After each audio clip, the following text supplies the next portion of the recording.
కూతురు పుట్టింది. ఆవిడికి ఇరావతి అని పేరు. ఆ ఇరావతిని అంటే తన మేనమామ కూతుర్నే పెళ్లి చేసుకున్నాడు ఆయన. ఇద్దరికి ఒకే రోజు తేడాట. ఒక్క రోజు తేడాలో ఇరావతి పెద్దది, ఈయన చిన్నవాడు. ఎందుకంటే ఇద్దరూ మరి యుద్ధంలోకి వెళ్ళే సమయానికి గర్భవతులే కదండి. అందువల్ల ఆ విధంగా మేనమామ కూతుర్ని తనకంటే ఒక రోజు పెద్దదైన ఇరావతిని పెళ్లి చేసుకున్నాడు. 68 ఏళ్ళు బతికాడు మొత్తం. పరీక్షిత్తు గుర్తుపెట్టుకోండి, అంత తేలికేం చిన్నప్పుడేం చచ్చిపోలేదు ఆయన. 68వ ఏట పోయాడు. 68 ఏళ్ళు ఇప్పుడు ఎంతమంది బతుకుతున్నారు? ఆయన మనతో పోలిస్తే చాలా గొప్పవాడి కింద లెక్క. ఆయనకి 9 కుమారులు పుట్టారు. ఇరావతి భార్య 9 కుమారులు వరుసగా జనమేజయాదులు 9 పుట్టారు. 9 కొడుకులు పుట్టాక ఆయన ఒకనాడు వేటకి వెళ్ళాడు. ఇక్కడితో అసలు భాగవతం ఒక మంచి ఉత్కృష్ట స్థితికి వస్తున్నమాట. అసలు భాగవతం వినడానికి మూల కారణమైనటువంటి ఘట్టం. మహాత్ముడు పరీక్షిత్తు ఒకనాడు కోదండం పుచ్చుకుని అరణ్యానికి వేటకెళ్ళాడు. ఆ వేటకెళ్ళి ఆయన ఏం చేశాడో తెలుసుకోవాలిగా మనం. మధ్యాహ్నం మళ్ళీ ఆ విషయాన్ని తెలుసుకుందాం. ఈ రోజు నుంచి మొదలుకొని మీరంతా భాగవత సప్తాహ దీక్షలోకి వచ్చారు. ఈ దీక్షలో భాగంగా ప్రాతకాల కార్యక్రమం పూర్తయింది. మొదటి రోజు గనక కాస్త కంకణ స్థాపన, కలశ స్థాపన, కంకణ ధారణ ఇవన్నీ ఉంటాయి కనుక 9:30 అయ్యింది. రేపటి నుంచి నేను సమయం అంటే సమయమే. నాకు ఒక కఠోర నియమం ఉన్నది. అటు సూర్యుడు ఇటు పడితేనే ఎవరూ రాకపోతే నేను మైకుకి చెప్పి వెళ్ళిపోతాను. ఇంకా మా కమిటీలండి, మేము ట్రస్ట్ బోర్డులు వండి అన్నా నేను విన్న నాకున్న మొండితనం, లేదా వెళ్ళిపోతాను. అదొక నియమం మాత్రం పాటిస్తాను. మరీ తీవ్రమైన అనారోగ్యం వస్తే పక్కన పెట్టండి. పాపం మైకు పెట్టేవాడే లేకపోతే నేనేం చేయలేను. కానీ మైకు మనకు పెడితే మాత్రం టైం అంటే టైం 9 to 12. మళ్ళీ మధ్యాహ్నం 5 అంటే 5ంటికి మొదలు పెడదాం. నాకంటే ముందు భాగవతం చాలా పెద్దది కనుక ఇది కట్టేసుకోండి అన్న, ఇంకా అది అనవసరం మీకు. అది కట్టేయండి. నాకంటే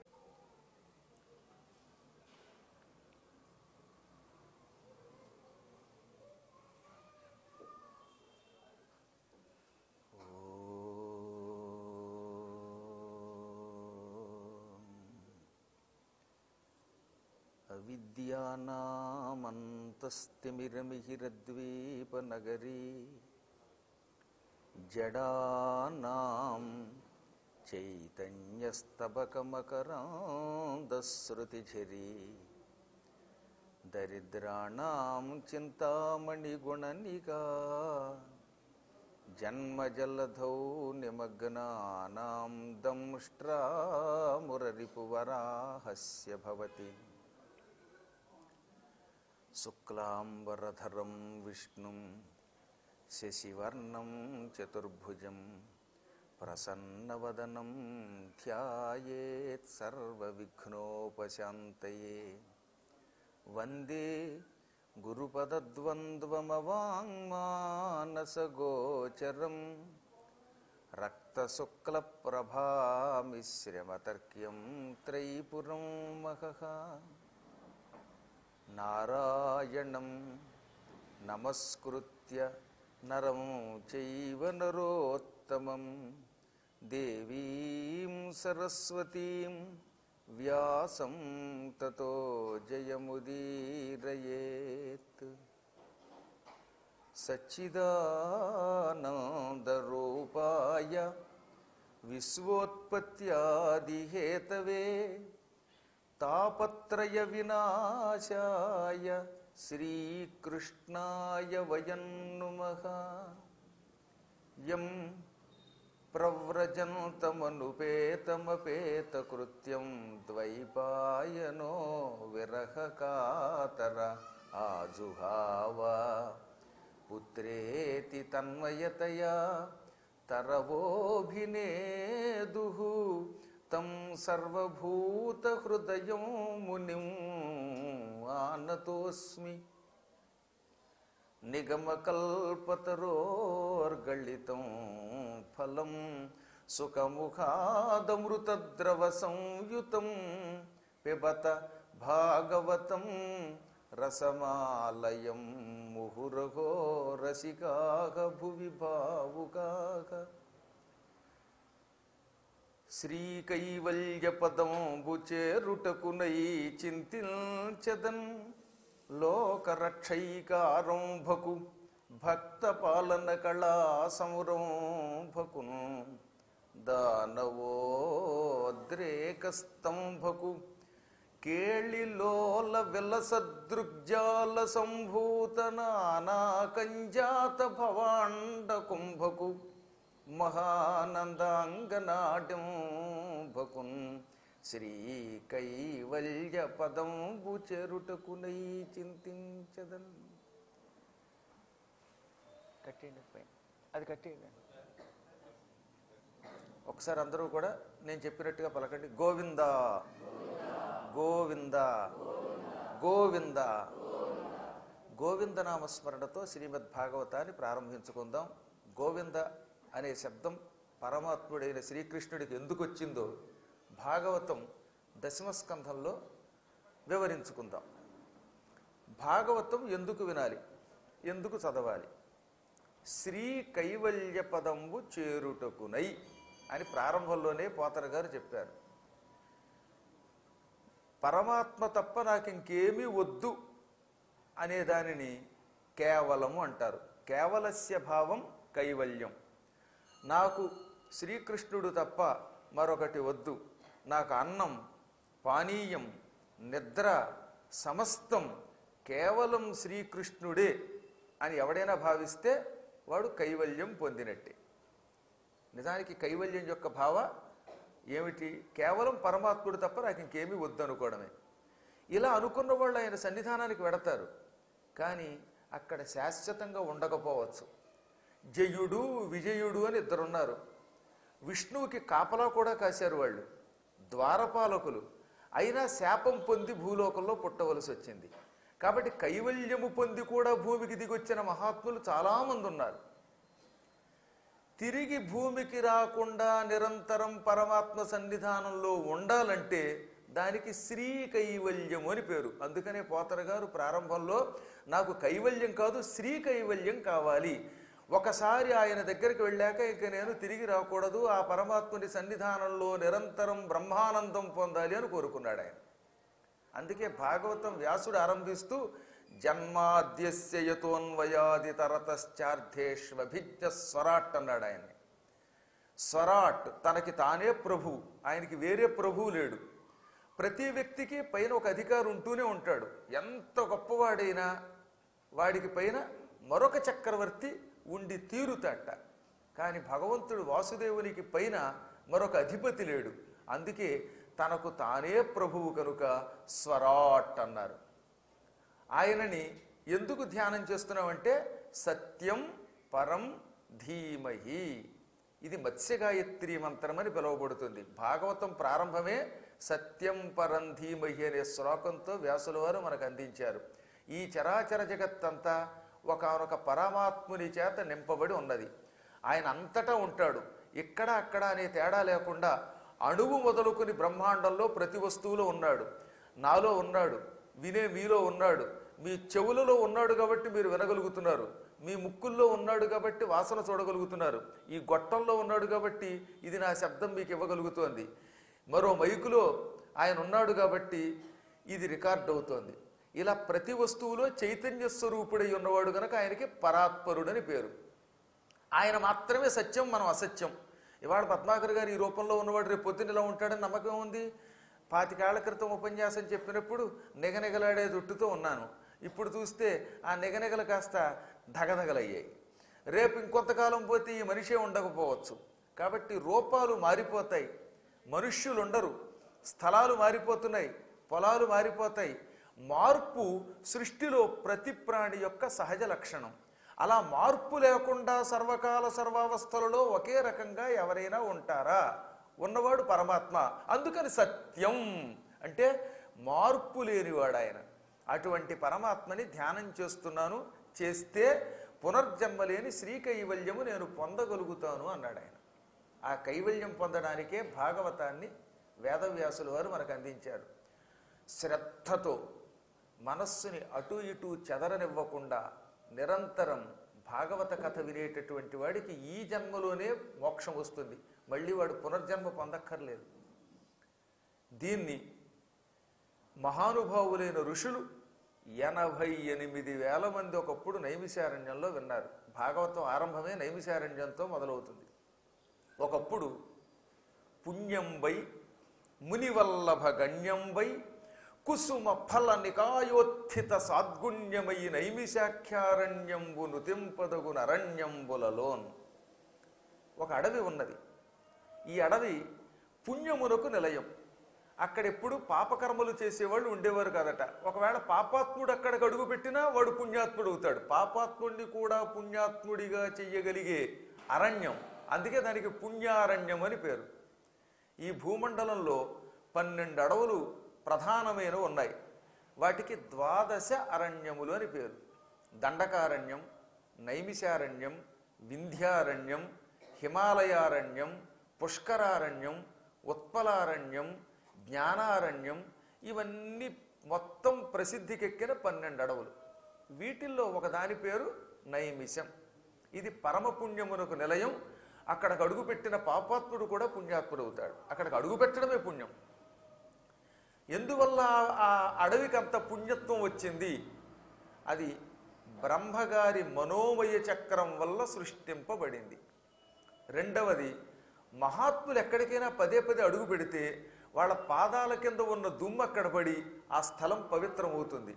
అందుకే వీలున్నంత వరకు మన ఇళ్లకి పూర్వకాలంలో పెద్దల్ని తీసుకొచ్చేవాళ్ళం. ఓ పుణ్యాత్ముడు, ఓ భాగవతోత్తముడు, తపస్సు చేసినవాడు మన ఇంట్లోకి అడుగు పెడితే ఆయన కాలి కింద ఉన్న దుమ్ము ఇంట్లో పడుతుందిగా, ఆ దుమ్ము వల్ల ఇల్లంతా పవిత్రం అవుతుందిట. అందుకని పుణ్యాత్ములు, పౌరాణికులు మీ ఇంటికి వచ్చినప్పుడు కాళ్ళు కడక్కుండా లోపలికి రమ్మనాలి. తక్కిన వాళ్ళని మాత్రం కొంచెం బయటే కాళ్ళు కడుక్కొని లోపలికి రండి అనకపోతే వాడు దుమ్ము ఇంట్లో పెడితే వాడు దుమ్ము కొట్టుకుపోతాడు.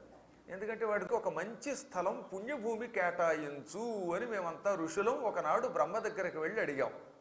అప్పుడు బ్రహ్మ తన మనస్సంకల్పంతో హృదయము నుండి ఒక చక్రం సృష్టించాడు. అది మనస్సంకల్పంతో సృష్టించాడు. అందుకే దానికి బ్రహ్మ మనోమయ చక్రం అని పేరు.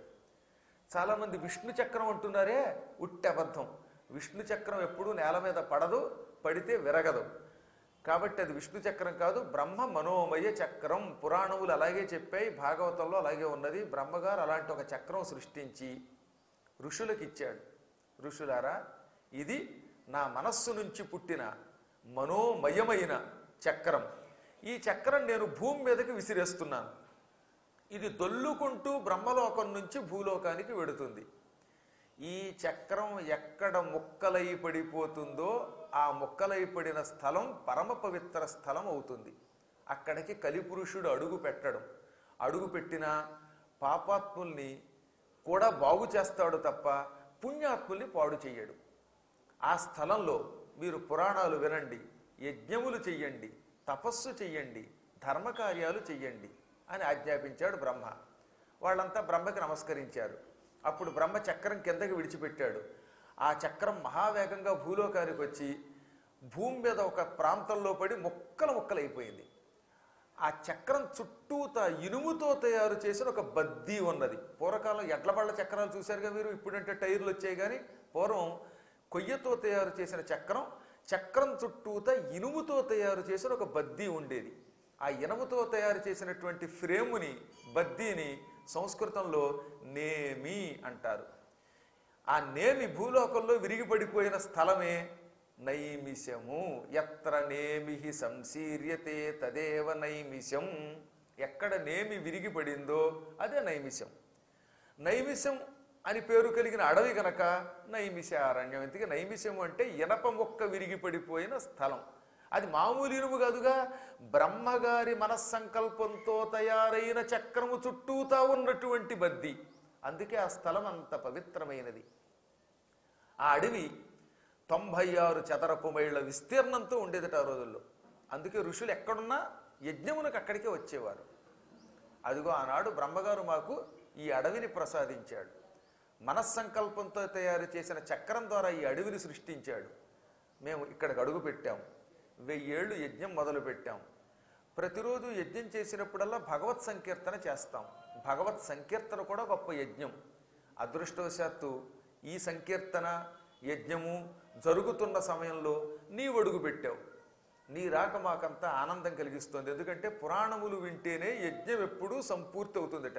యజ్ఞం జరిగేటప్పుడు పురాణములు కనుక అక్కడ చెప్పకపోతే, కథా శ్రవణం లేకపోతే ఆ యజ్ఞం సంపూర్ణము కాదు. అందుకే పూర్వకాలంలో యజ్ఞాల్లో పౌరాణికులు పిలిచి కాసేపైనా పురాణం చెప్పించుకునేవారు. అందున ఇది కలియుగం. కలియుగంలో పురాణం వినకపోతే మానవుడు తరించట. ఎన్ని విన్నా కానీ పురాణం వినకపోతే మాత్రం ఈ యుగంలో తరించడు. కేవలం కలియుగంలో మానవుల్ని తరింప చెయ్యటానికే వ్యాసుడు పురాణములను అందించాడు.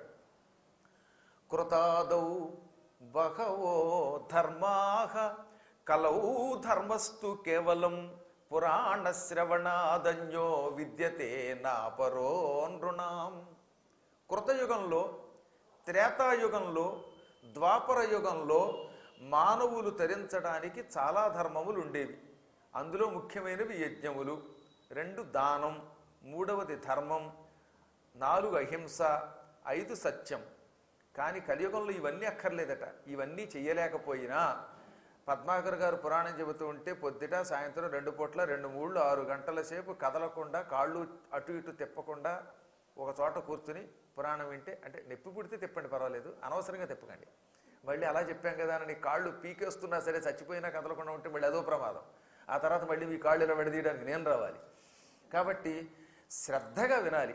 ఇలా పురాణము శ్రద్ధగా వింటే వాడు తరిస్తాడు. ఇంతకు మించే వేరే ధర్మం లేదట.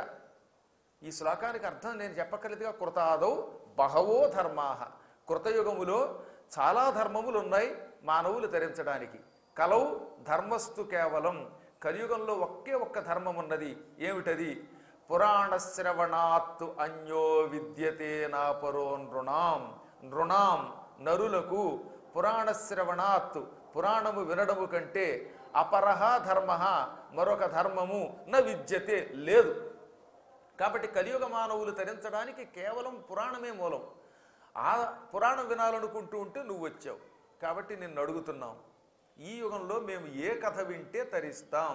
ఎందుకంటే ఈ కలియుగంలో మానవులకి నానా రకాల లక్షణాలు ఉన్నాయట. అలసులు, మందబుద్ధి బొల్లులు, అల్పతరాయువులు, ఉగ్రరోగ సంకలితులు, మందభాగ్యులు, సుకర్మములెవ్వియు చేయజాలరు ఈ కలియుగమందు మానవులు. కావున ఎయ్యది సర్వసౌఖ్యమై అలవడు ఏమిటం పొడవు ఆత్మకు శాంతి మునీంద్ర చెప్పవే.